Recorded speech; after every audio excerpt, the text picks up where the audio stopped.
Good evening, everyone, and welcome to Losses Above Replacement, the greatest baseball podcast, two grace years. I'm today's host, Mathias Altman Kurosaki, and with me, as always, we have our own Gold Glovers on the show, Ryan Splash Potts and Alex Clark. Gentlemen, first things first, how are we doing on this fine Tuesday, the second day of 2024? Yeah, I want to say Happy New Year to everyone listening. Thank you for letting us have a little bit of a break during the holiday time to go spend time with our friends, family, all that kind of stuff. We have But it's been friends. good. I missed the memo. Oh, I It, mean, it depends you on have for most depends of on the your day. you've Darn. you Depends on the missed the day for memo me. for. I mean, Splash, from what I know about you, you missed the memo for your entire life, but that's okay. Oh man. I'm sorry. I love you, man. Um, no, other than that, no, the holiday season's been good to us over here. I had some really cool stuff, including I can show. This is gonna be on audio, obviously, so it's not gonna mean as much. But I have now a Ken Griffey Jr. signed baseball that I'm very, very happy about, as well as a Dave Niehaus signed baseball. So I'm very happy about that overall. But I hope that everyone here had a good time with their holiday and a very strong 2024. I had a nice end to 2023. Nice time with the family, Christmas Eve and Christmas.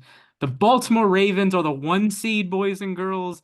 Dropped their nuts all over the 49ers and the Dolphins. What a time to be alive. The only downside is now they're going to lose to Pittsburgh again, and Pittsburgh gets to sweep Baltimore 3 times in 4 years, which makes me want to kill myself. But I think I will be going to the Ravens playoff game, hopefully their first playoff game of 3. So exciting times to be a Ravens fan. And baseball, hey, spring training, pitchers and catchers report next month. So we're right next to baseball. And if you think about it, that's pretty close to spring training, and spring training is pretty close to the season. So baseball is basically here. So that's what keeps me up and at 'em. Yeah, I definitely agree. And by the way, I was pretty excited that the Ravens won too because it means they'll play their backups this weekend. So anyway, Are we gonna have any dialogue about the certain game that involved both of your bozo squads? uh, No, no, we're not going I to. mean, I could talk about it all day, but I'll spare Alex that. Well, for I one will thing, like just in general, both teams are bad. That's all I'm gonna say. Both teams are bad. just Hey, at saying, least you put Mason up more than Rudolph, six man. points. I mean, obviously, Uh, we're not that bad. We just Well, need to learn you how to were tackle. against a certain other team, a number 1 seed, if you will. I mean, the problem is number one seed hasn't done anything since Colin Kaepernick was in the league, so that's fun. Anyway, yeah, Oh, that I wow, was talking that's about the Ravens Seahawks game, but I know you were. oh oh, I right, was just making yes. another shot at the Ravens. okay, fair enough.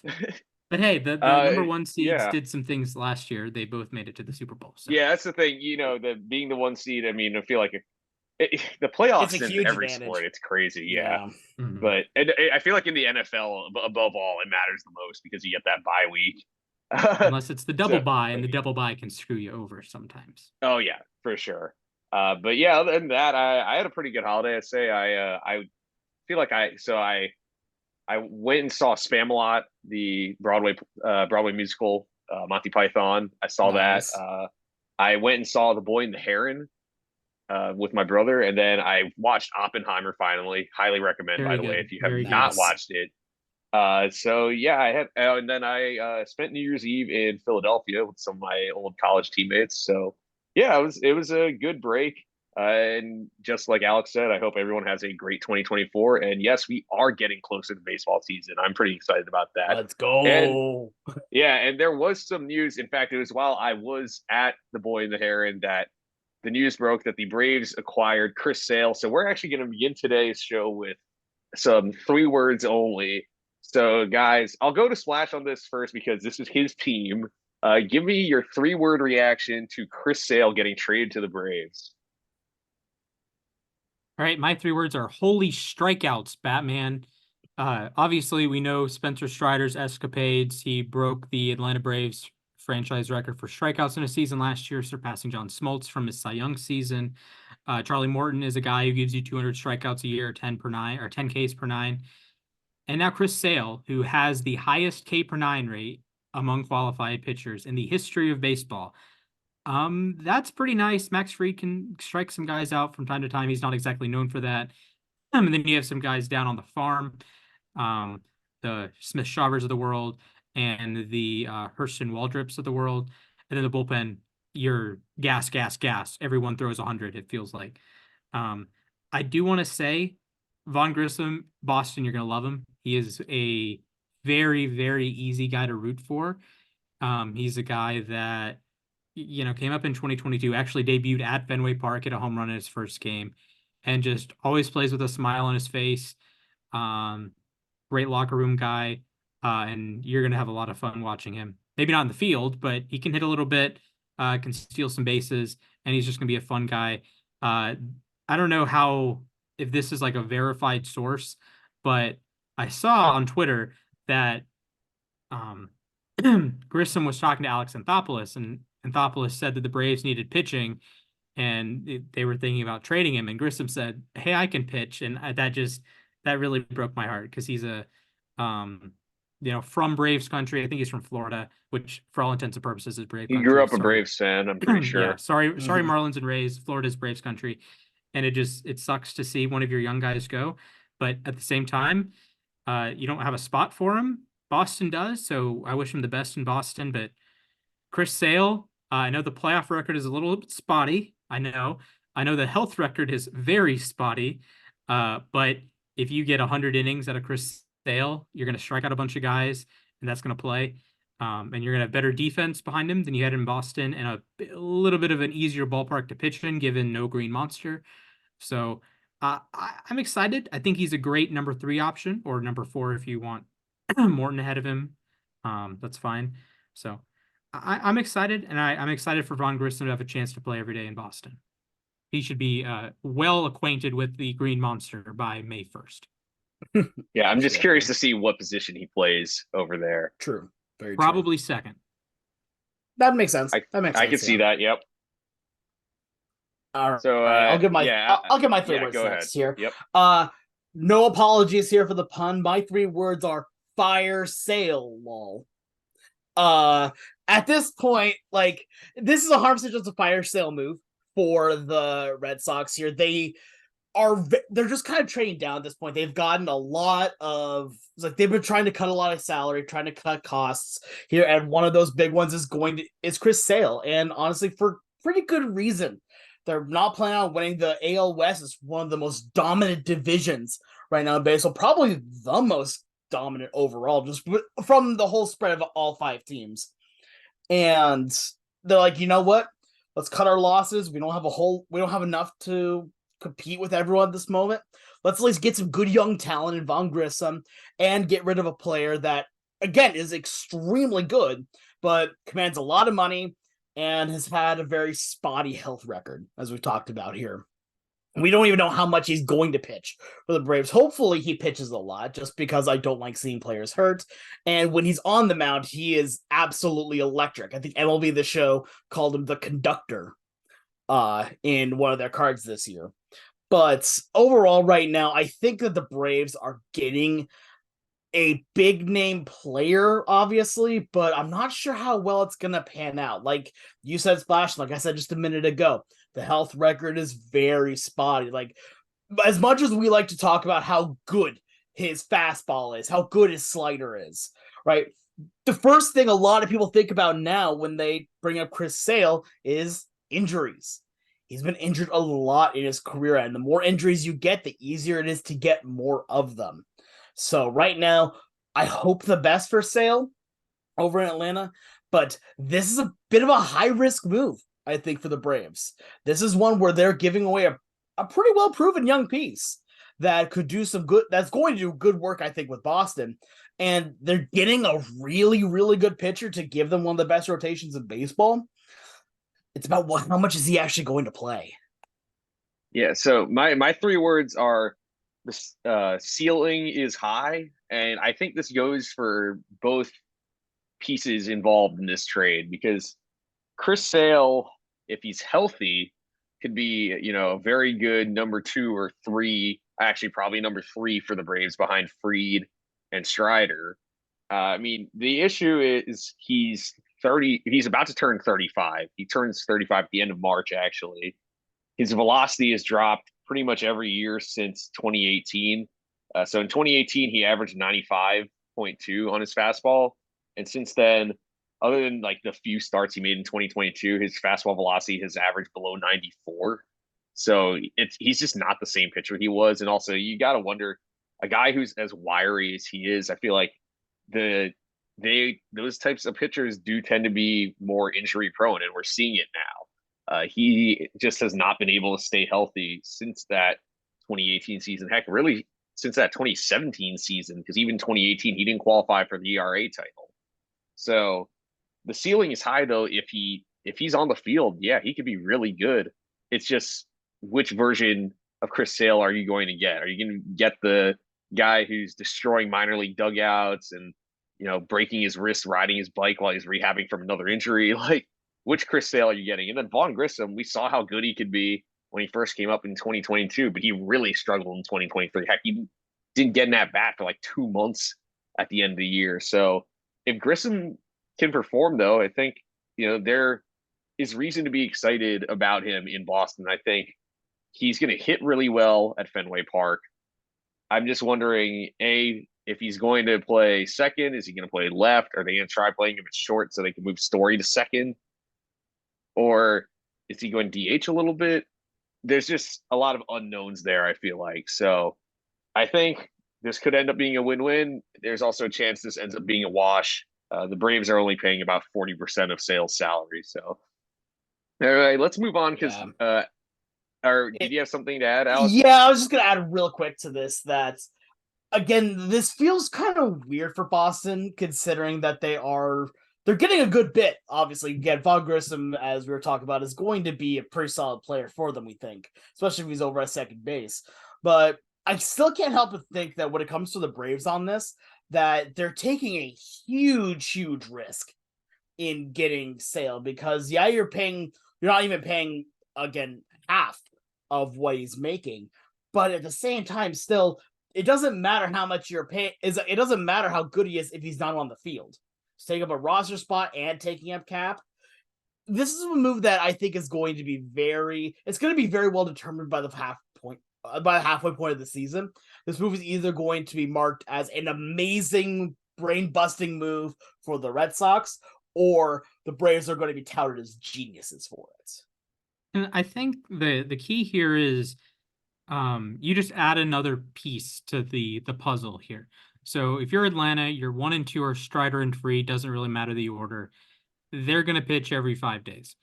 Then your 3, 4, 5, 6, 7 guys, I think you can mix and match those, and you can have them skip starts from time to time because Morton's over 40 now. Sale is made of glass.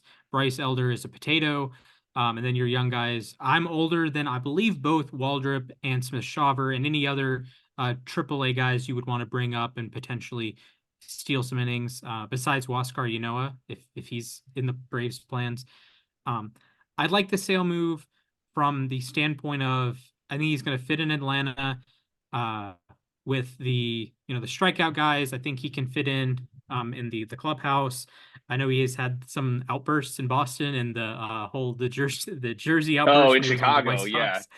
So hopefully we never wear jerseys like that. But beware those throwbacks.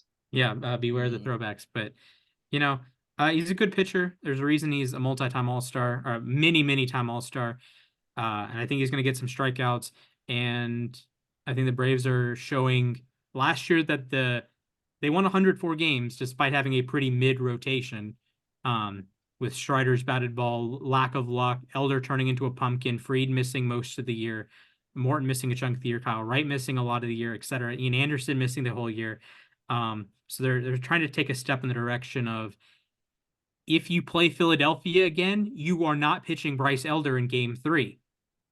That is, I think, Alex Anthopoulos watched that game and wanted to blow his brains out. So he goes and gets a guy who can pitch in the playoffs. I know it's been a little spotty, but I'd much rather have Chris Sale. He has a World Series ring. Yes, he does have a World Series ring. Shout out to Manny Machado, looking absolutely moronic. Yeah, he got the final out of that series. Yeah. I would rather Chris Sale pitched to Bryce Harper, Kyle Schwarber. You can feel free to clip this when he takes him 500 feet next year, but he would take Bryce Elder 700 feet. So I'd rather have Chris Sale pitch to all the lefties and Max Fried pitched to all the lefties than Bryce Elder. But I don't know. I think it's probably going to lean generally win-win. I don't know if Sale has a vesting option if he pitches, I think, 130 innings or finishes top 10 in Cy Young voting, things of that nature. So he could stick around for a couple years. Grissom, I believe, has 5 years of control in Boston. Yeah, I'm pretty sure. Yeah. So he should have I would say, a pretty productive tenure. I could see him have like 100 doubles and 100 home runs in 5 years. I don't think that's unreasonable. Maybe more doubles because Fenway Park is doubles. I'm gonna say, doubles left maybe field. 150 doubles. Maybe. You know, I could see him if he's an everyday player for 5 seasons. I think both teams will get plenty of value. Yeah, and I mean, I think, like you said, the Braves definitely needed to shore up their rotation. So Sale is a solid get despite his contract and the health concerns. But anyways, moving on. A much cheaper alternative from Cease, Bieber, Burns, guys like that, and the other guys like on the Bieber and Burns market, are also declining, and they have not the so injury is Cease. concerns. I mean, like Cease had a horrible season. Burns is declining since he won the Cy Young.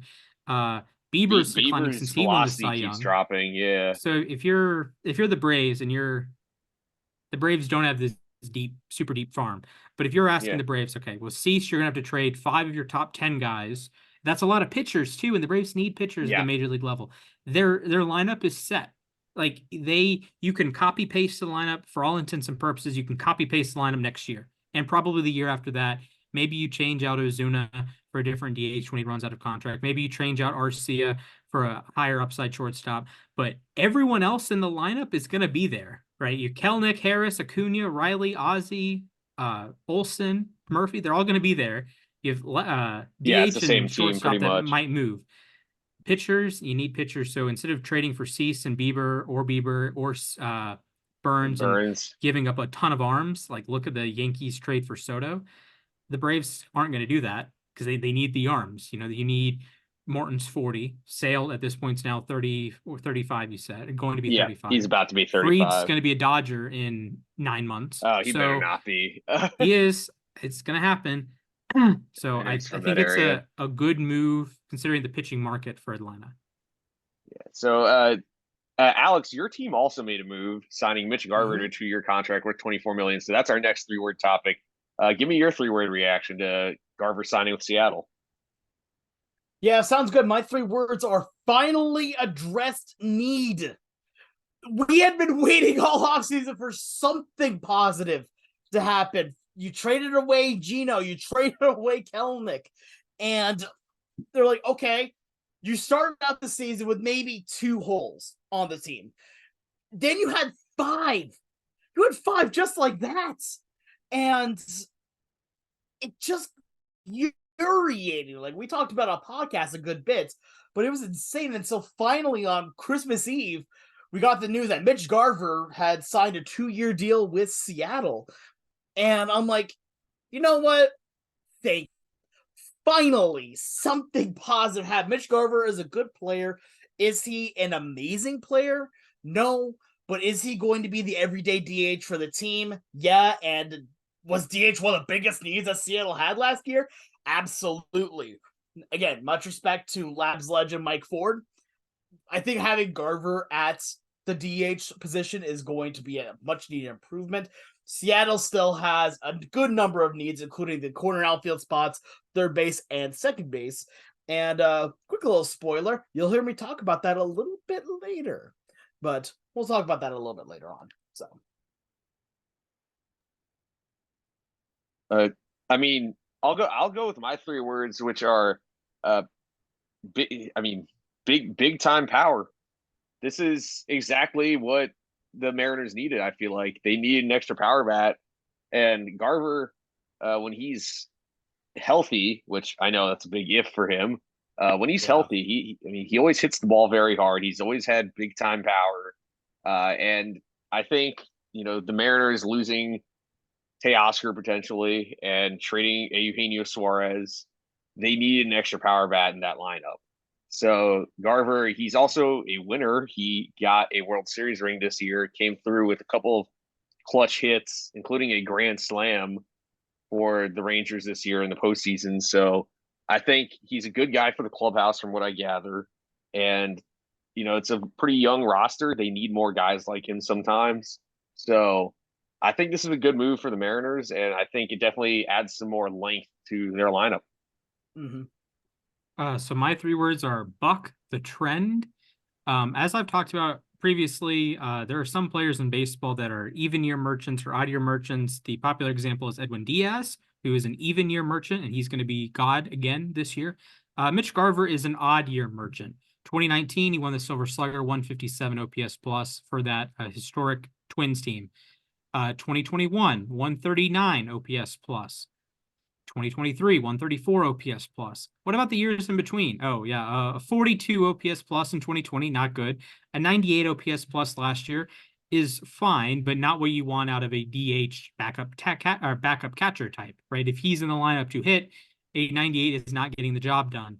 He had a 0.4 wins above replace, a negative wins above average because you consider he's a DH, not a great defensive catcher when you put him there. And if he's not hitting well, then you're kind of stuck. So the Mariners really need him to kind of buck this like on off trend. If he does that, I think this is a great move. You expand the lineup, you get some protection for the guys like Julio, Ty France, JP Crawford, Cal Raleigh. You get some insurance. So if Cal misses a game or catcher's a tough position, maybe he needs a day off here or there. You have a good backup catcher. You have a guy that can, catch games. You have a guy that can back up at first as well. Also played a little bit of left field. I didn't realize this. He I played was two remembering games. that, yeah. Yeah, he played 2 games at left field I in don't recommend it, 2017. but yes. Yeah, don't recommend it. But he can catch. He caught 28 games last year for Texas, 59 games in 2021 for Minnesota. A good player, and I think Seattle needs to acquire some of these good players. Yeah, so one thing I want I to think say every real team quick, does. yeah, agreed, is that his catching right now, they've already kind of made a statement saying that he is going to be the team's emergency catcher. So I don't expect him to catch at the very least more than 10 games this season, if that even. Like I think that if he catches at all, it's going to be in the single digits. Because right now you have Cal Raleigh as your starter and Seby Zavala as your backup. But no, I think that right now him at the DH position and playing some occasional first base to give Ty France a break is going to be really good. I think, especially if he's able to keep that bat going, it's fun. Plus, also one thing I want to bring up as well, and we talked about this a little bit here, is that his team did just win the World Series. He knows what that atmosphere is like. He knows And he was what in that the AL culture. West. Exactly. So he knows what this team is going to see, and he's going to be able to see the difference between the two clubhouses. And hopefully he's going to be able to kind of shift that momentum, kind of shift that culture to being more like what we saw in Texas, more what we saw from these more winning ball clubs. Don't get me wrong, though. Seattle can't be done here. This cannot be the only move that Seattle makes this offseason, because right now you still got a lot of moves to do. You still got a lot of holes on this team. Yeah. So, and moving on from that, I mean, now we've seen more guys. We saw Yamamoto fall off the market. We saw Ohtani come off the market. Now Garver's off the market. For our last 3 words segment of the show, it's which domino do you think falls next? And I'll go first on this one and say Gumby gets paid. I think Jordan Montgomery is the next big free agent coming off the board. Another guy from the reigning world champion Rangers. And, he's I'd say a good mid-rotation arm. I don't know if he necessarily can do what he did this year for the Cardinals and Rangers again, but now that we're seeing Lucas Giolito getting 19 million a year after he allowed 41 homers in the season, and Lance Lynn getting 12 million, Luis Severino getting 13 million, I fully expect Montgomery to get paid like an ace. So I expect him to get probably 6 years and $150 million. So who do you guys have coming off the board next? So I just have a practical one here. My 3 words are deadline, deadline, deadline. Everyone else in the market, you can kind of wait around. You can wait until mid-January, late January, into February, even into March, I guess, if you wanted to. But Shota Imanaga, coming over from Japan, has a posting deadline coming up here in the next 10 days or so that he has to move Oh now. my He has God, to I make a almost forgot decision about now, that. like in the next week or so. And he's uh I'm not going to say Kodai Senga. He has a similar age profile to Senga, but he's left-handed, doesn't have the forkball. So Lower like velocity too. yeah, so like I don't know, like a craftier Kodai Senga, I guess. Take that how you will. Like if Kodai Senga and Kyle Hendricks like met Yeah. and talked about baseball, that's what I think Shota Imanaga is going to bring. So he's going to be the next domino to fall. You can make an argument that he's not going to move any other dominoes. That's fine, but I think he's the next. He's the next reasonable piece. He's the next, I don't know, top 10, top 15 free agent. We would talk about maybe not an emergency podcast situation like Yamamoto, but another good free agent, a good left-handed pitcher, and I think a guy that could adapt well to Major League Baseball. That's fair. I almost forgot about that posting deadline. Yeah, that's a good shout there, Splash. My 3 words are reliever time now, and specifically with one of those being Josh Hader. I think that Josh Hader is going to be the next big one to fall because relievers right now, some people will say they're diamonds in. I completely disagree, as I've seen a lot of the diamond dozen relievers over the last little bit, and bullpen is what's going to really save a lot of teams going forward. So right now, I think Josh Hader is going to be the next guy to get that big payday. I also had an alternate 3 words for this that were going to be qualifying offer rejects. That was going to be that getting that qualifying offer means that you're going to be rejected for a while for getting paid because people are not going to want to give up the draft pick for it. But I don't think that's going to be the case here with Hader. I think that he has built up enough of a rapport. He is dang good enough. He arguably right now is in probably, I would say, the top 5 left-handed relievers in all of baseball. And is so I'd say he's the best one we've seen since Billy Wagner. That's I agree. I just didn't want to put out something too far. I wanted to say he's number 1, but didn't know if I was forgetting someone. But at the same time, Hader is that good, and any team could benefit from having an amazing left-handed pitcher with closing experience. That is unmatched for what you need. So I think Hader's gonna be the next big domino to fall. Yeah, and God, I'm very curious about what Hader will get. I know he's asking for more money than Edwin Diaz got, and honestly, I think he's going to get it. He probably deserves it. So 100% he's going yeah, to. so I'm really because every team can use as many arms as possible. So I honestly wouldn't be surprised if a team that already has a closer decides to sign him. But anyways, moving Especially on from the left side. Oh yeah. So moving on, we teased this a little bit in our last podcast of 2023. It's time to do positional rankings, and we're beginning at the backstop position with catchers. Our top 5 catchers we are doing today. This is a position I think has gotten much deeper over the past year or so. Last year, I feel like we were talking about, it's a struggle to rank 5 catchers. Now, I'd say we have 7 or 8 guys fighting for 5 spots. Splash, you were saying that these rankings will be contentious, so why don't you kick us off? Who do you have at your number 5 catcher? Oh boy, Oberto. Hey, let's see how we're starting here, Splash. Let's here we go. It's gonna go. This is great. Number 5, I have Cal Raleigh of the Seattle Mariners. Of course you are. Of course you are. Okay, so hear me out. Hear me out. Of the guys in the top 5, go on Baseball Reference and you make the little graphic that compares them all. Here's the list of stats that Cal Raleigh leads the group of 5 in. Home runs. That's it. That's the only stat. None of the rate stats, none of the other accumulatory stats, nothing else. That's the only one. Then you go on his Baseball Savant page, and he's a slightly below average hitter, a 42 percentile batting runs. Not a great base runner. He is a terrific fielder. Fangraphs loves him. Baseball Savant loves him.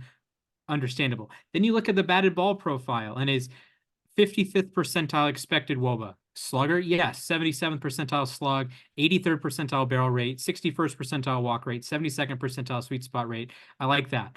I like the framing, +6. I like the caught stealing above average, +5. I don't like the blocks, -6.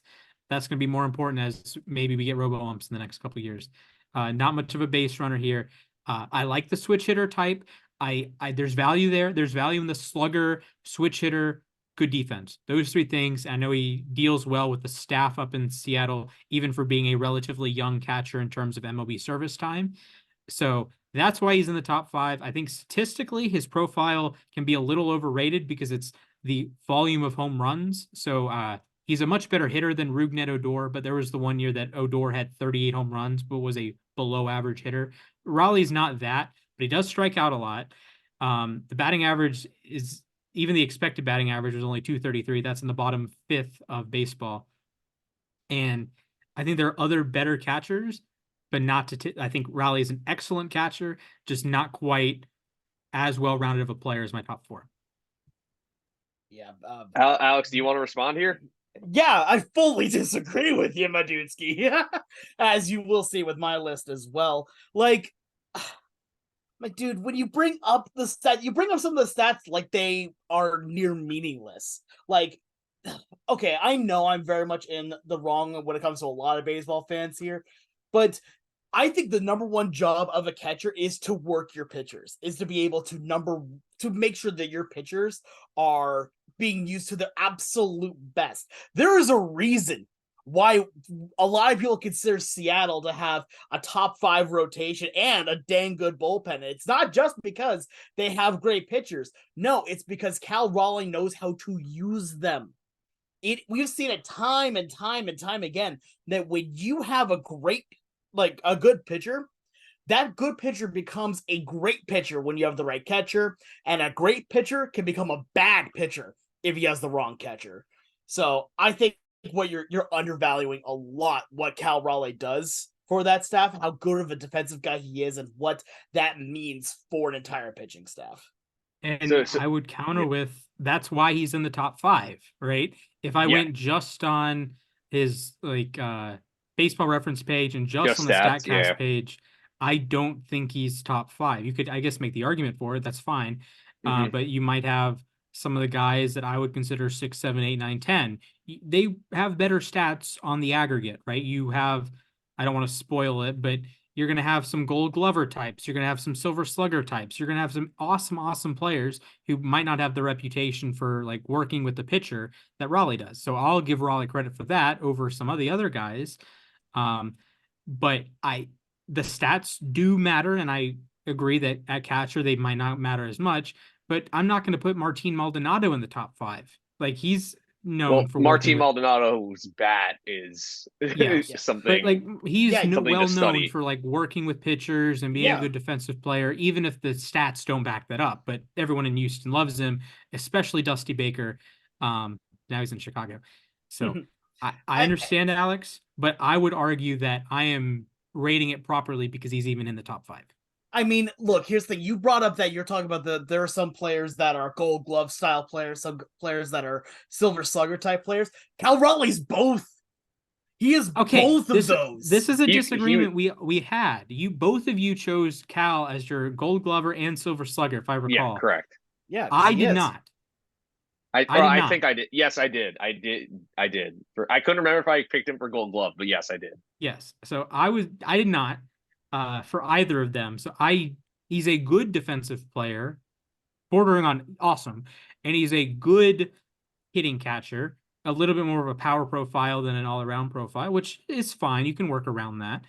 But there are other guys I think that are better. There's 4 guys in particular. Alex, who's your number 5 catcher then? All right, yeah, we're gonna move on because otherwise we're gonna be here forever and we'll ruin some friendships. I've had to bounce around mine a few, and my number 5 is Will Smith of the Dodgers. And I think that Will Smith is a fantastic catcher overall, right? He has a great power profile, decent defensively, not amazing, but decent. But I think a lot of it also comes down to like what we were saying a second ago with Raleigh, is that it's how well can you make a pitching staff work well for you, and he's done pretty good about that. I think his real test is going to be like this year, where he's not going to have a whole lot of aces around him. He's going to have a couple names around. He's going to have to learn how to work with Yamamoto, which is going to be interesting, but it's going to be really fun to see what Will Smith does with some of these pitchers, but we also know that his bat is just good. He's got a very strong swing and is one that he's a big power guy. So I like what I see from Will Smith. He's my number 5. So, if you wouldn't believe it, I have the same number 5 as Splash. So again, this was another This was thing. unexpected. I totally thought both of you would have Cal at least in your top 2, if not top 3. So here's the thing: is that it's I think being number 5 this year means a heck of a lot more than it does last year because, like I said, this is a position that has gotten much better. And last year I had him at number 5 too, yes, but this year he had to fight off probably 2 or 3 other guys for this 5th spot. So him at number 5, it's interesting because if you go by Baseball Reference, Baseball Reference would probably tell you don't put him in the top 5 at all. But Fangraphs, on the other hand, really likes him. He had 4.7 Fangraphs WAR and 111 WRC plus. He was the only catcher to hit 30 home runs this year. So he's a great player. Obviously, I would like to see him hit higher than 230. 232, which he did this year. Batting average was up, on base percentage was up, slugging percentage was a little down, probably because he played more at bats to take, which can hurt his slugging percentage. But he's all around a great catcher, in my opinion. Being top 5, I have him at number 5 just because it's, I think it was really tough to put him. I could have put him anywhere from like 7 to 3 on these rankings. I settled on 5. I could very easily move him up a spot. There's also an argument to move him down spots. So I have him at 5. I think I'm content with that. But I can also see the argument. I can also see the arguments to move him up. So, anyways, you've hurt me, Mac. Mac, you need to go on to MLB The Show right now and take him off of your dynasty team. You don't deserve to have Cal Raleigh as your catcher anymore. It's too bad because I don't have his card in the game. So, oh yeah, because you're not good enough to get. That's what it is. Yeah, exactly. Man. Anyways, let's move on to number 4. So, Alex, since I know you have some stuff to say about these rankings, Alex, give us your number 4 guy.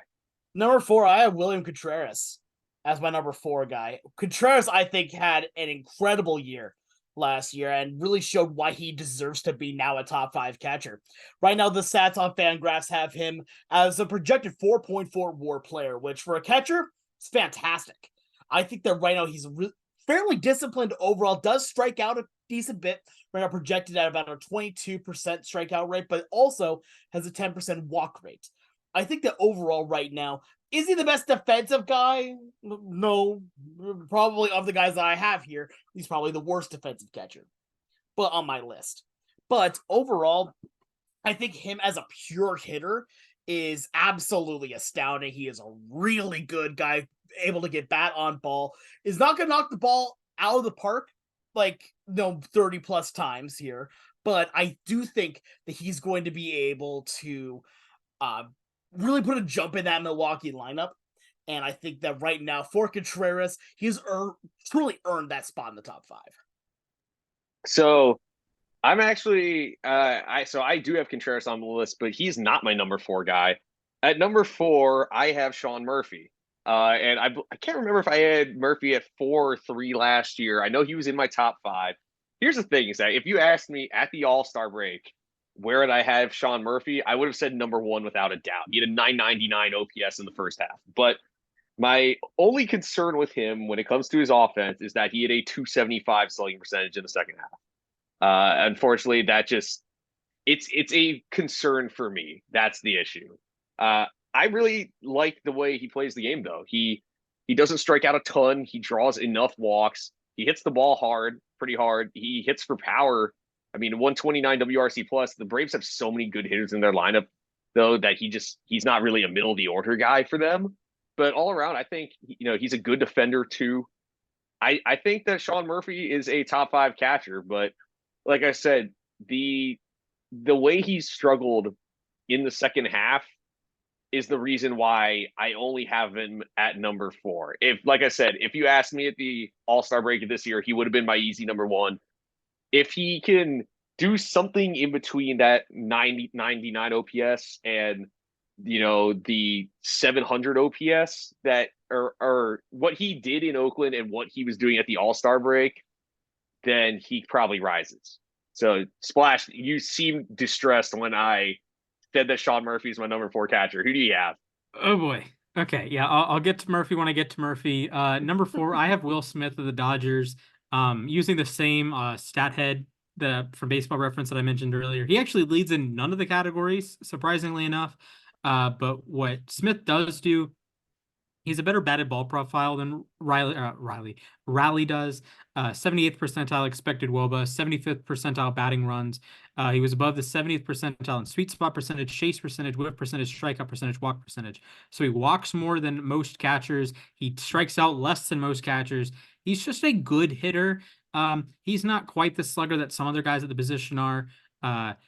He's going to get more bat to ball than they are, though. He doesn't have as many barrels as you might like. Defensively, it's kind of all over the place. He's not a great framer. He's a good blocker, though.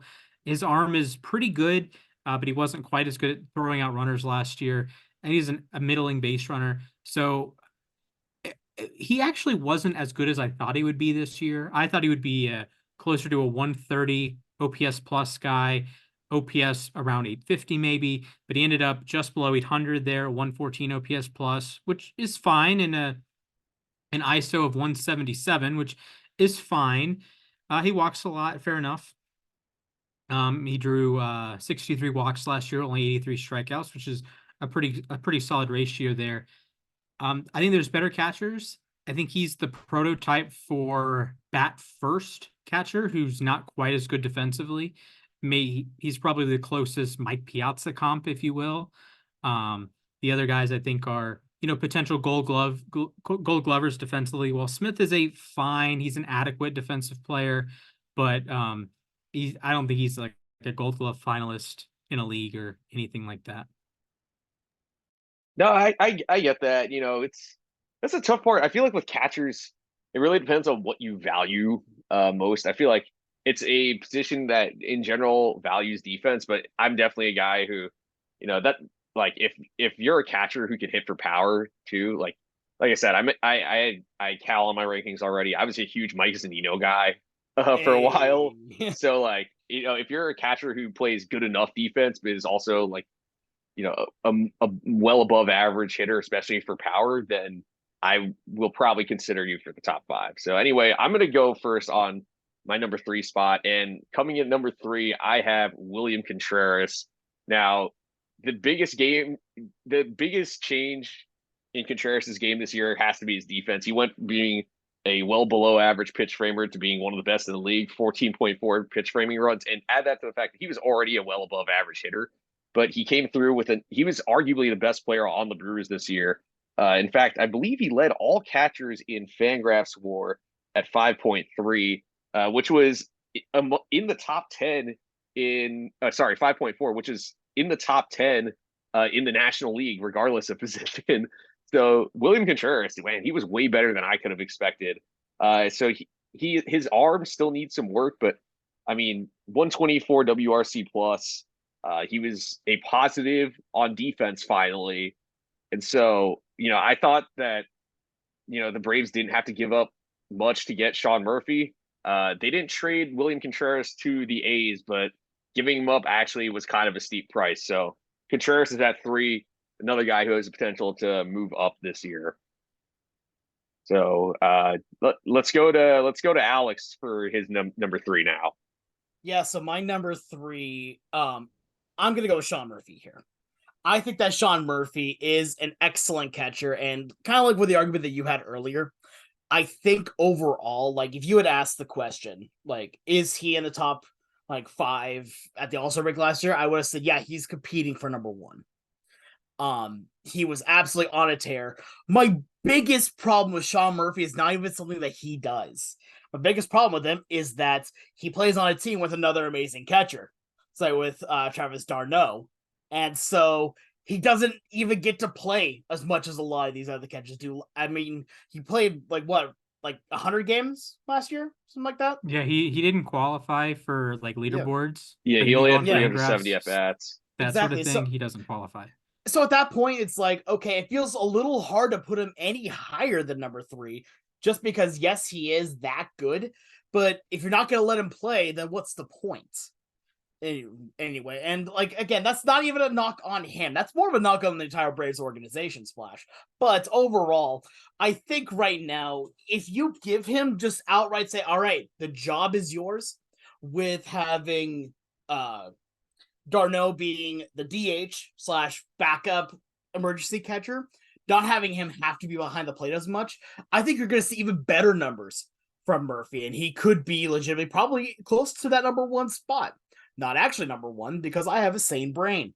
So anyway, from there, I think that Sean Murphy is an excellent catcher, and it's been really fun watching him grow from back when he was on the A's all the way to now. So I want to see good things from him. Just let him actually play the game.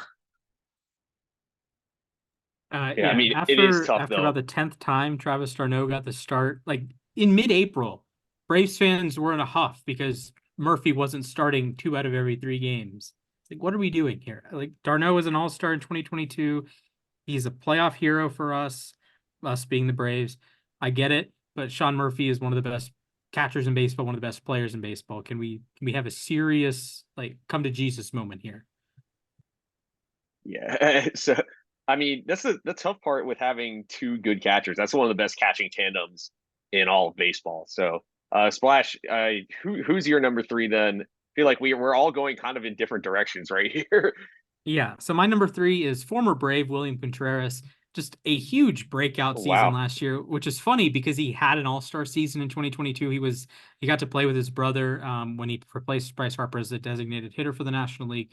But man, he went into the Brewers pitching machine or the catching machine, and they spat out a great one. So he was among the league leaders in WAR, just everyone, right as Max said.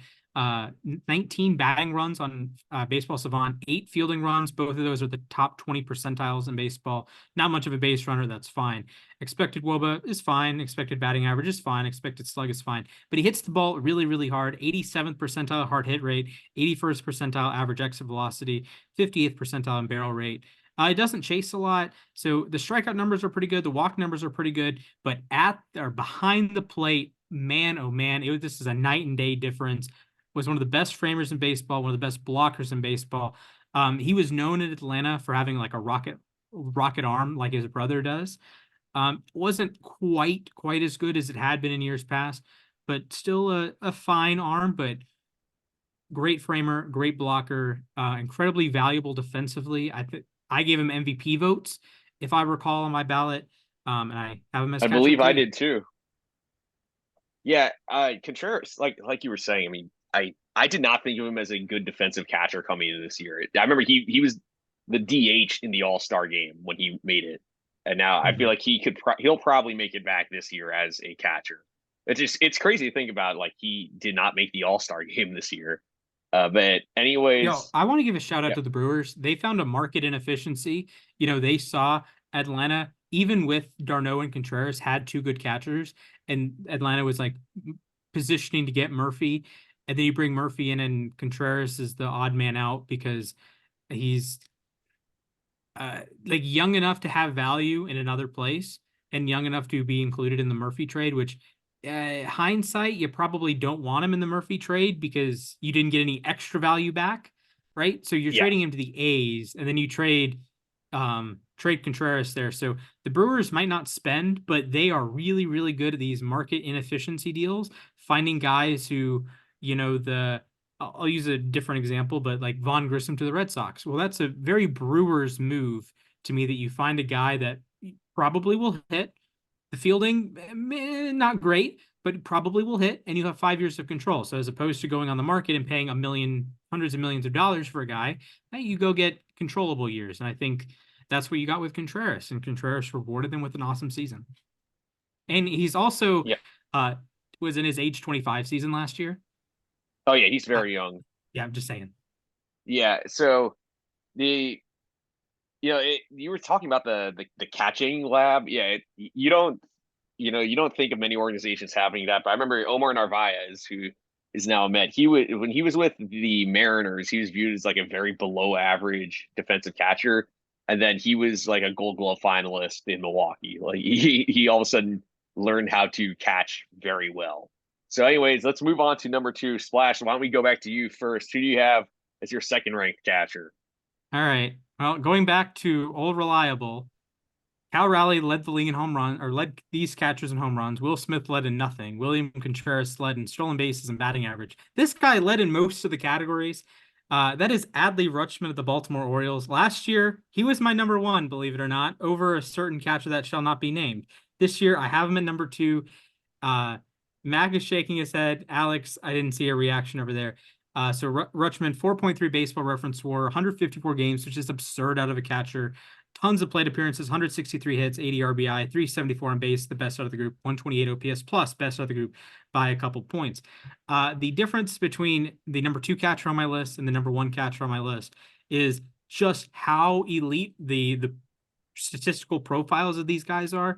And with Adley, 19 batting runs, that's 82nd percentile, 7 fielding runs, that's 87th percentile, 90th percentile or better in expected WOBA, expected batting average, whiff rate, strikeout percentage, walk rate.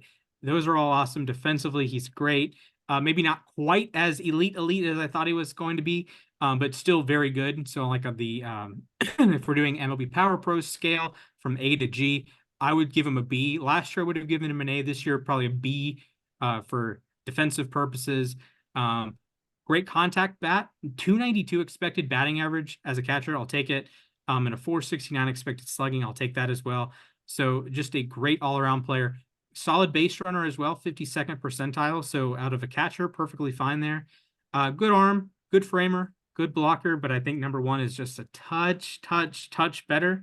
And I know the stats on the surface might not say that, but the under the hood stats, I think, will play that out. So Adley Rutschman, number two.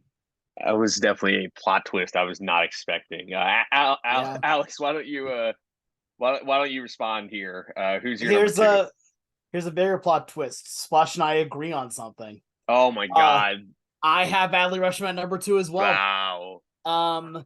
Which now means that everyone knows what number one is. But no, Adley is means we also all have different number ones, probably. That's amazing. That is amazing. Oh wait, are we not all putting Shea Langoliers at number one? Guys, look, we know that the real answer is Jose Caballero if he ever got the chance to be a catcher. We know Exactly. We know Why this not is Isaiah true. Kiner Falefa? Oh, yeah, true. Isaiah IKF, yeah. Falefa. The problem is Isaiah once. Yeah, but Isaiah Tomas Nido Falefa has to be now number one at every position because he plays every position. That's true. James McCann? No. Who?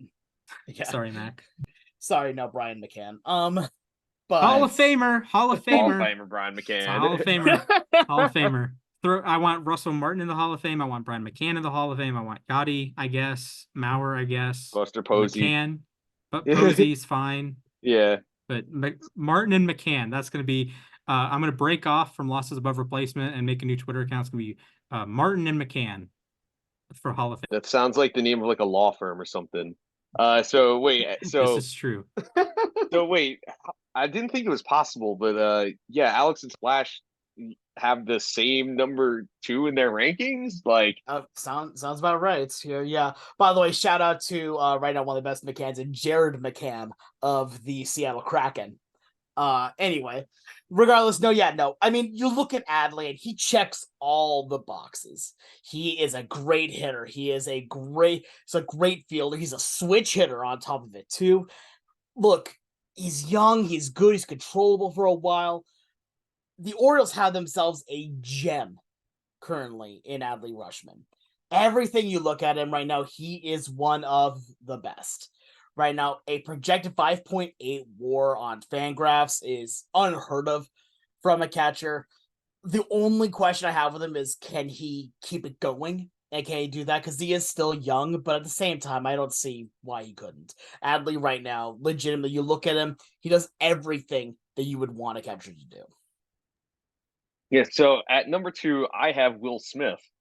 I think, it's with Smith, it's more of a, we talk about offense, and yes, he's not like a stellar defender, but he's above average. He has a decent arm. He's a decent framer. He could be better. Offensively, though, you can rely on him to be between 20 and I'd say 40% better than league average every single year. Yeah, his WRC plus was only 119 this year, but still, Fangraphs were a 4.4. He still had his isolated power went up. Or sorry, I read it wrong. His isolated power went down to 177, but his walk rate went up to 11.4%. He doesn't strike out much, which is important because he struck out when he first came up. He struck out nearly 27% of his at bats. So you can count on him every single year to be consistently above average hitter, especially in that Dodgers lineup. He'll be hitting in the middle of the order again. I think adding Ohtani is going to make him more dangerous this year. He's just more protection for the middle of that lineup. So I think Smith, while he like Splash said, he didn't lead the catchers in any given statistic. He's just an all around good player in everything he does. So I have Smith at number 2. He's another that guy that could probably range from like number 2 to number 4 on the list, or number 5 even. So like I said, this position has gotten a lot deeper. Last year I think I had him at number 3. This year I have him at number 2. Maybe he'll be number 1 next year. I don't know about that. But anyways, let's get to our number 1. Alex, clearly, I think you seem eager to reveal your number 1. So why don't you do that? Am I eager? Am I eager to tell the truth? Am I Yeah, eager tell the to truth. let the people know that the legend amongst men, the big dumper, is the best catcher in all of baseball, bar none? Splash, you were talking about that you want to have players that could either be, Gold Glove or Silver Slugger. Guess what? He's both. You want to have a catcher that can work a pitching staff and be the guy that can lead men, that can lead these amazing pitchers. Guess what? Cal Raleigh is the best at doing that. A young catcher that is a switch hitter and is an amazing power threat defensive player and clutch hitter too. This man is unstoppable. Cal Raleigh is the best catcher in baseball. There is no debate for me on this one. Like, yes, Adley Rutschman is extremely good. Will Smith, extremely good. William Contreras, extremely good. Sean Murphy, extremely good. Guess what? Cal Raleigh is on another level. Cal Raleigh is the best catcher in baseball, and there is not an argument. He checks every box twice. Adley Rutschman does it once. Cal Raleigh does it twice. Every time I look at what he's doing, he has not only the stats, he has the it factor. He has that factor that can work with pitchers and bring the best out of them. We had guys like Andres Munoz, Matt Brash, or some of these other especially young guys like Bryce Miller and Brian Wu. And not only was he able to bring the best out of them, he helped make Matt Brash one of the most dominant relievers last year, has now helped both Bryce Miller and Brian Wu become huge trade targets for other teams with very high upside. Yes, they are both very good in their own right, but you know who made them better? Cal Raleigh. Put him on number 1. Let's go. I mean, here's honestly, I kind of expected that. I remember last year Splash and I both had him at number 5, and you put him at number 3. And I don't feel that's the thing is this year I think on the surface, like maybe his WRC plus did drop a little bit, but like 30 homers for a catcher is definitely it'll always get bonus points in my book. But anyway, Splash, who's your number 1? Because I think you also have some it's clear right now. We all have different number 1s. So Splash, go. Hey, maybe we both have Francisco Alvarez. I don't know. I mean, maybe some shout outs to guys further down on the list. Number 6, Jonah Heim. Yeah, Jonah World Series winning catcher. It was a really tough between Raleigh and Heim. I think Raleigh's a better hitter. Heim is an elite fielder and has been. Oh yeah, he's really good behind the plate. He and Patrick Bailey, another ascending catcher. Yanier Diaz from Houston, another ascending catcher. JT Realmuto, falling catcher, with all due respect. And there are some other catchers that we should be able to talk about moving forward. Maybe they're on next year's list. But coming in at number 1 for me is Sean Murphy, and it boils down to the profile. And I'm going to actually go back to Christmas 2020. I think Playboy Cardi had a vision 3 years in the future when he made his album, and he saw Sean Murphy's Baseball Savant page for 2023, and he made his album Whole Lotta Red. I think that's what happened. He figured it out. We cracked the code. Murphy's profile is elite, not as a catcher, not among all players, 96th percentile expected WOBA. That's a 395, bordering on 400. It was 400 for a lot of the season. 21 batting runs, 14 fielding runs. That's 87th percentile, 98th percentile. 82nd percentile expected batting average, 95th percentile expected slugging, 84th percentile average exit velo, 96th percentile barrel rate. Yeah, he barrels the ball more often than your favorite player. 75th percentile hard hit rate, 89th percentile sweet spot rate, 83rd percentile chase rate, 82nd percentile walk rate, led all catchers and blocks above average, 84th percentile caught stealing above average, 92nd percentile framing. I thought he was a Gold Glove caliber player, a Silver Slugger caliber player, and I know he didn't play as much as you wanted him to. He was dealing with some injuries late in the year, and Travis d'Arnaud was, circulating in the lineup. So I think this year you're going to play Murphy more with health, if healthy, and he's a guy that I know the stats weren't very good in the second half. 999 OPS in the first half, OPS in like the 500s in the second half. Not good. But last 250 plate appearances, he had an expected WOBA of 364. That is pretty good. And that's like a slumping Sean Murphy for over 250 plate appearances, a 364 expected WOBA. Even if you drop it down to 100 at bat or 100 plate appearances, he had his worst stretch in the second half was a 333 expected WOBA over 100 plate appearances. If that's the worst you play in a horrible stretch, fine by me. He hits the ball really hard. He got extremely unlucky, and the luck kind of played up because he wasn't playing every day. So someone like Acuna on his own team, if he's going to play 160 games, okay, those flyouts that he like rockets, those are going to fall if he plays at 160 games. But if you're only playing 110 games, maybe you get a really bad stroke of luck. First half of the season, he was overperforming by a little bit. Second half of the season, underperforming massively. And he ended up with a regular WOBA 29 points below his expected WOBA, one of the largest deltas in the league. So Sean Murphy's my number one catcher. I don't trust it long term. I think Adley's just that good. And Adley switch hits, and Adley is also awesome with the staff. But I think Murphy's going to have a really, really strong offensive season in year two, much like Matt Olson did when he turned some doubles into home runs, and all of a sudden he's hitting 54 home runs. I don't think Murphy's going to hit 54 home runs, but Murphy might creep on closer to 30 home runs and maybe have a, 270, 380, 500 season and have an OPS much closer to 900 than 800. Who knows? Yeah, I will say facing Sean Murphy in that Braves lineup was it was scary to say the least. I feel like he just tormented the Mets. I'm trying to find the exact stats, but I know that he had that one game in I think it was early May or it was in late April where he had 2 3-run homers in the first game of a doubleheader. That basically was the difference in the game. So I'm definitely not looking forward to facing him more. Oh, I found it.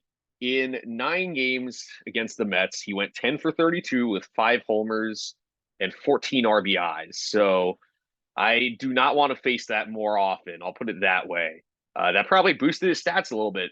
Man, you guys both put the catcher of your favorite team at number 1. Maybe I should put Francisco Alvarez at number 1. No, maybe you should put Thomas Nido there. Yeah, I should put Tomas Nido and Patrick Mazeika. Oh wait, he's not on the Mets anymore. Omar Narvaez. Now number 1, I have Adley Rutschman. I think Adley. I'm honestly shocked. Splash did not have Adley at number 1. This is a batted ball profile thing. Adley's. That's the thing. Yeah. If we use like the MLB Power Pros logic, Adley's like a B13. Murphy is an A14. And I will take that just tiny bit upside there, at least for this season. Maybe Adley's a very good chance of blowing out of the water. He's an unbelievable catcher. I put him number 1 last year, and that was a shocker, right? Everyone loved Real Muto, and I'm like, you know what? I think that second half, a little bit of a flash in the pan. I liked Adley's profile more. Give me Adley at number 1 this year. I like Murphy's profile just a touch more. Yeah, so I'm going with Adley at number 1. I mean, his batted ball data in terms like average exit velocity, barrel rate, hard hit rate, maybe it doesn't blow you out of the water. It's actually below average in all 3 of those categories, but everything else, it's red. 93rd percentile in xWOBA, 94th percentile in expected batting average. 292 expected batting average is good for any player, in my opinion. 78th in sweet spot percentage, 81st in chase percentage. That's what I really like about him. He's 94th percentile in whiff rate, and he doesn't strike out that much, and he draws a lot of walks. 13.4% walk rate against just a 14.7% strikeout rate. 20 homers, 80 RBIs. This is a guy I think we'll regularly see him be about 30% better than league average. He was a 127 WRC plus this year, 5.1 Fangraphs WAR. I could see him being 5 or 6 F4 this year. That's the thing. I feel like with catchers, I have to rely on Fangraphs more. He's a pretty good framer.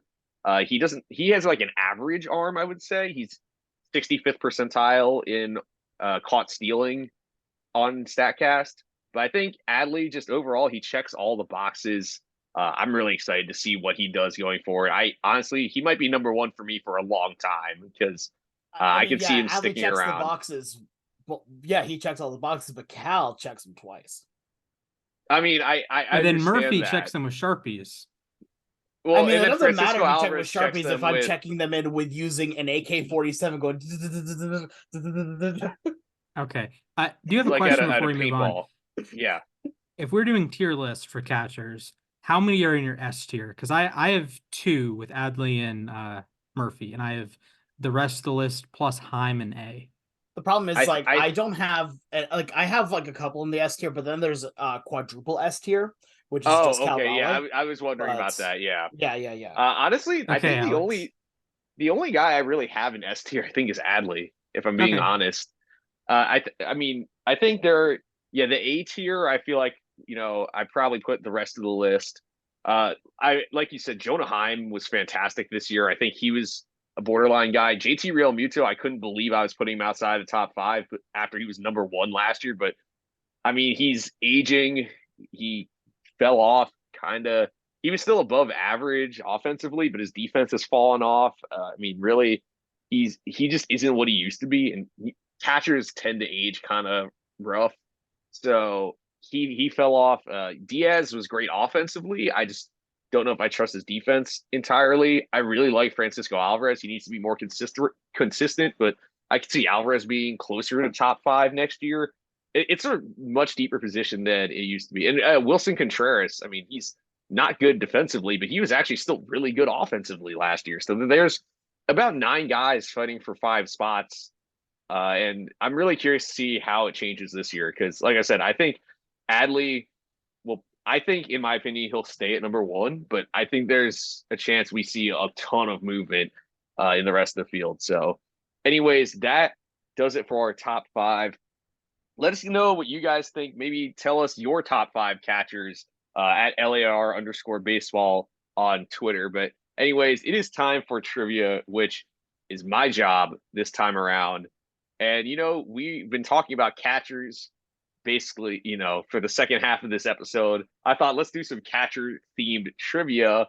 And so today's trivia between Alex and Splash, it's about catchers who've hit 30 home runs in a season. So since 2000, surprisingly, there have only been 9 different players to play 50% of their games at catcher and hit 30 home runs in the season. So we're going to do the 3-strike system. You guys are going to take turns trying to name them. And, maybe if you guys end up tying, we'll do a fun tiebreaker or something like that. All right, you guys ready? So only 9 catchers that have hit 30 home runs in a season Since 2000. Okay. Yeah, I'm in. Yeah. All right. I have a number between 1 and 20 in my head. You guys, Alex, you guess first. 11. Splash. 10. The answer was 15. So, Crap. Alex, you can go first. You can go second. What do you want to do? Yeah, I'm gonna go first. All right. Who's your first player? So, of players that have hit 30 home runs in a season, catchers that have hit 30 home runs in a season, there really is a good few answers. And one of them, the one, the only, the number 1 best catcher in baseball, it's Cal Raleigh. That's correct. Cal Raleigh, 2023, the only catcher hit 30 home runs. He hit 30, exactly. So you're on the board first. Splash, who you got? Okay, I'll stick with the theme of Mariners. Mitch Garver.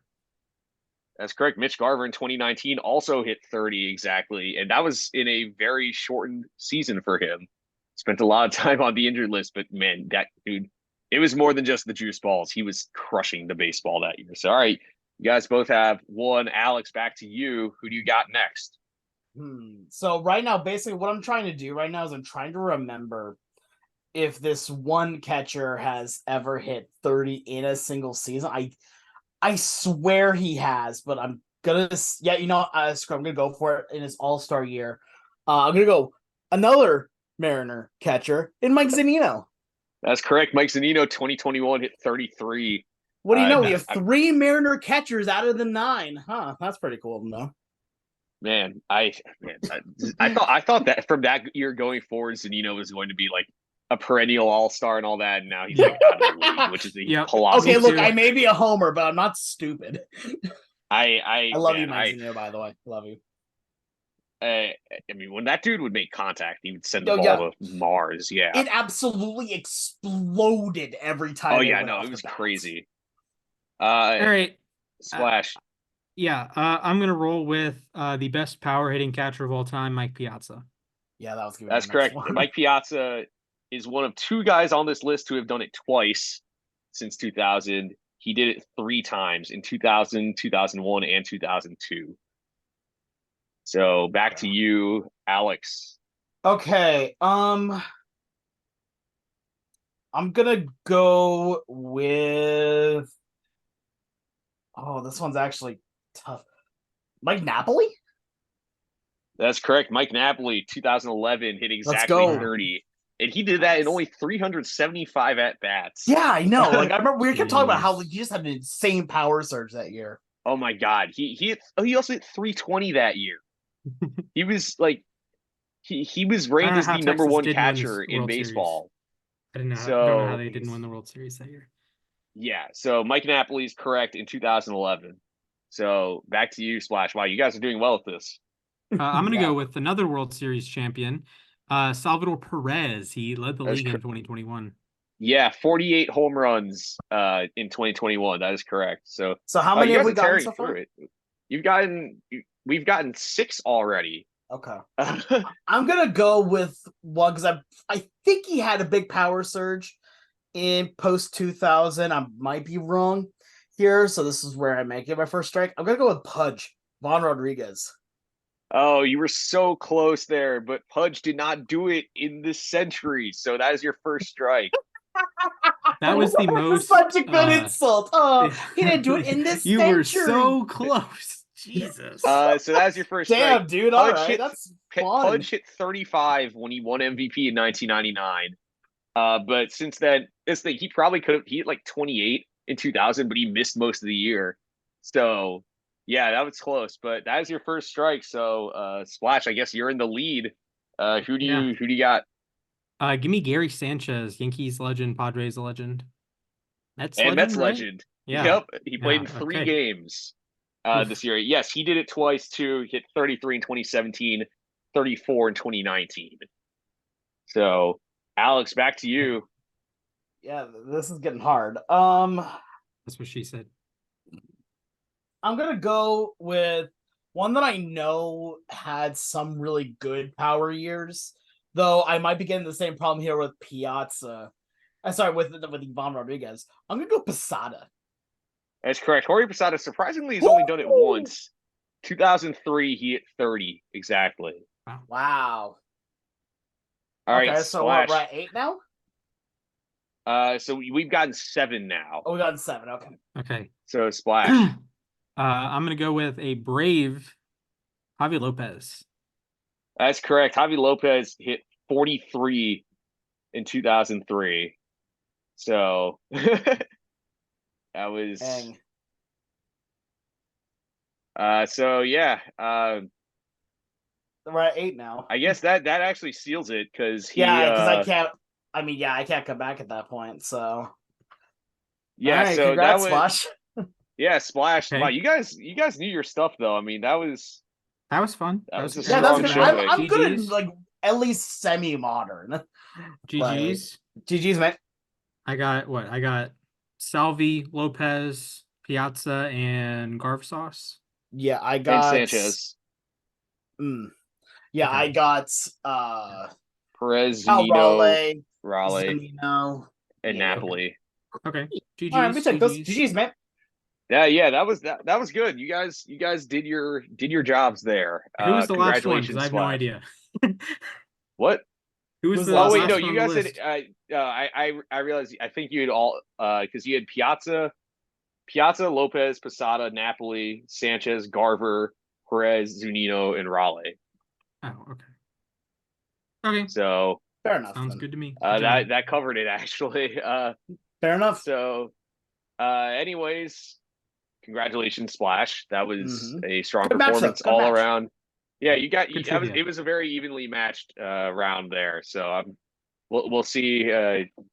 I eventually I think Alex has beaten Splash once, but Once. eventually we're all gonna eventually maybe in 2020 this is the year Splash gets dethroned as the trivia Maybe king one of here. us, aka me, will go back through all of our podcasts and actually do like a standings. You should. Yeah, That'd be fun. maybe. Yeah. Yeah. Maybe soon we'll I do should do that. a surprise trivia where it's actually Pokemon and I just dominates. Oh yeah. You never know. That'd be funny. Anyways, Or you could yeah. collude. I guess there's nothing stopping you from colluding. I mean, to be fair, you Yeah, and I actually have colluded one time against Mac on a trivia. Yeah, except I where still aced that. yeah, you aced it, Yeah, but to that be was fair, true. it was made for you, so that's Yes. Yeah, fine. exactly. It Yes. was tailored to to my knowledge. Anyways, we're going to wrap up the show the way we wrap up every single show, which is with the moment to ourselves.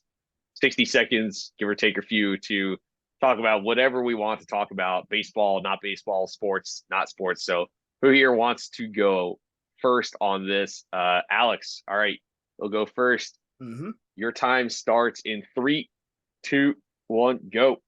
So I am now falling in love with Seattle Kraken goalie Joey Decord.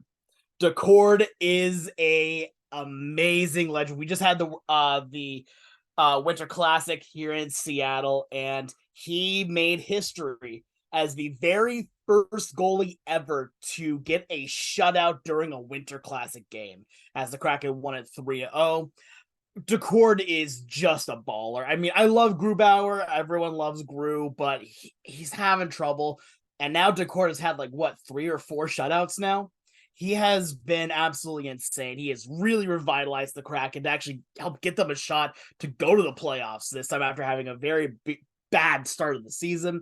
But after, a great win on that. Also, for the baseball fans as well, Joey Decord's helmet, he got a special helmet made for the game that was held at T-Mobile Park, the home of my Seattle Mariners.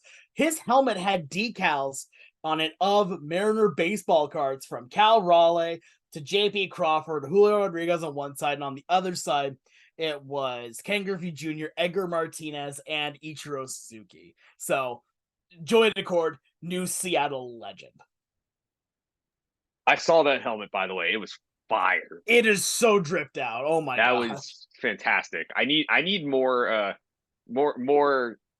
hockey more athletes around the world to have helmets or accessories designed like cards? that. Yeah, no, 100%. Yeah. 100%.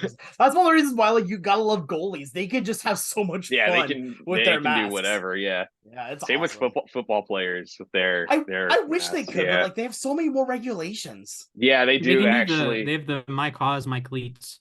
Oh, that's true. Yeah, that's true. Yep. Do that with the cleats then. Splash, do you want to go next or shall I go next? Yes, sir. Yes, All right. sir. Here we go. Your time starts in 3, 2, 1, go. Folks, about 9 months ago, I was on the podcast. My 3 words only were Ravens pay Lamar Jackson. And here we are after week 17 of the NFL season, and Lamar has been unconscious for the last week or last month or so, beating playoff caliber team after playoff caliber team after playoff caliber team, 4 consecutive wins over teams that are either going to make the playoffs or are in a playoff spot right now at the bare minimum. 49ers, number 1 seed. Dolphins, probably going to be the 2 seed or the 6 seed. The Rams have clinched a playoff spot. The Jags are winning in. Lamar was unbelievable against the Rams, unbelievable against the Jags, unbelievable against the Niners, and then just beyond unbelievable against the Dolphins. I think he capped off as his second MVP season, not quite as good as his original. but I think he's a better quarterback now. I think the Ravens are in a better spot to potentially win the Super Bowl than they were in 2019. And obviously, I'm not going to predict them to win the Super Bowl or anything because that seems pretty aggressive. They can lose to anyone in the playoffs. I don't want to see Pittsburgh. I don't want to see Cleveland. I know us too well. I'm just blessed to have seen Ronald Acuna's MVP season in person and Lamar Jackson's MVP season in person twice now. So that's what I'm talking about. Let's go Ravens. Yeah, Lamar has been unreal. I feel like ever since that Steelers game, he's been the best quarterback in the NFL easily. I mean, I remember it was a potential MVP showdown between him and Purdy, and I think we know who the MVP is now. I say this as an AFC North fan. I mean, Lamar to be fair, Jackson should be MVP. Is Brock Purdy, whatever he calls anyone's cell phone, all it says on that is potential fraud. So, Yeah, it's no, pretty fine. much. Oof. So Also, I do want to throw out that Lamar was unbelievably awesome in the Steelers game. Just that no one could catch the football. Yeah, I know that was So the it thing. didn't Yeah, it matter. wasn't necessarily his He was fault. dropping Yeah, dimes. He had like a 94 PFF grade. Every single Yeah. throw tracked. He had one mistake. He got strip sacked. So either the strip sack is his fault and not the left tackle's fault, or the interception's his fault because Odell just didn't jump and yeah, just he didn't. Yeah, just that didn't was. try on the route. So you Yeah. pick one you can blame Lamar for. The other one is the Odell's fault or Ronnie Stanley's fault. Well, just a great play by It was TJ Joey Watt, Porter I think. Jr. Yeah, and then Porter on the interception. Yeah. So Lamar finally got over the Steelers hump. Like his play, the rest of the team didn't for once. It was the Johnny tweet, actually. That's what it was. Yeah, that is a legendary moment. That's gonna go down like the Andrew McCutcheon furries tweet. That's amazing. Legendary. If you want Anyways, context, DM the Losses Above Replacement Baseball Twitter account at Yes. LAR_baseball. LAR_baseball. Remember that. Anyways, I'll get mine started in 3, 2, 1. So my one thing about the NFL, real quick, I'm just going to say the Steelers would be doing better if they hadn't started Mitch Trubisky for a couple games. Anyways, I want to talk a little bit about MLB Hall of Fame voting. I just want to shout out everyone who's voted for Adrian Beltre and Joe Mauer this year, and Billy Wagner and Todd Helton. They're all above 75%, if I'm not mistaken, as of the last update. Real quick, I just want to say if you're submitting a blank ballot or a ballot with only one player, I don't know what you're doing. Please, this is for enshrinement, permanent enshrinement, maybe don't goof off like that because that's ridiculous, in my opinion. I understand if you're, Adrian Beltre is probably the most deserving candidate on here. Submitting a ballot with just Adrian Beltre is hurting others. So please, enough with these gaff ballots of voting for just one or two players or voting for nobody. I think it's ridiculous. I still can't believe that people are leaving deserving candidates off their ballots. I understand it's crowded. You only get 10 votes, but maybe use all 10 of them in that case. I'm not saying you have to use all 10 of them, but please do. There's so many deserving players on this ballot. I think they deserve more love than they're getting. So anyways, that is our moment to ourselves. Make sure to go ahead and follow us on Twitter at LAR_baseball. Tell us what you think about our rankings. Tell us, do you think we're smart? Do you think we're dumb? Let us know. Follow Alex on Twitter at thesportsguy242. Follow Splash at Mr. Splashman19. Follow myself at Mathias_A_K. Make sure to leave us a 5-star review on Spotify or wherever you're listening and to share it with a friend. But anyways, for all of us at Loss Above Replacement, first of all, Happy New Year. Hope you all had a great holiday. And we hope to see you all real soon. Take care.